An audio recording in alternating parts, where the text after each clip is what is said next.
দেখবেন কিভাবে প্রত্যেকটা ডট জয়েন করে করে আমরা একটা পাতা আঁকবো।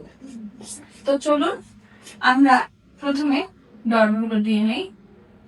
এটা 1 নাম্বার, এটা 2, এটা 3, এখানে 4, এখানে 5, এখানে 6, এটা 7 নাম্বার ডট, এটা 8 নাম্বার ডট, এটা 9,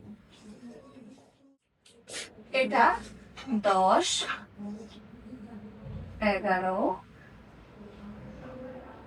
12, 13, 14, 15।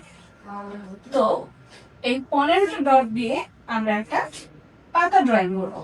তো দেখুন আমরা এখান থেকে এভাবে 1, 2 এবং 9 যোগ করব। এরপরে 2 থেকে 3, 3 থেকে 4, 4 থেকে 5, 6 এভাবে 9 পর্যন্ত আসবো। আবার 9 থেকে 10, 11, 12, 13, 14, 15 হয়ে এভাবে সুন্দর করে আপনারা পরীক্ষার খাতায় করে পাতা এবং এটা সুন্দর করে কালার করবেন। তো আজকের ক্লাস এই পর্যন্তই।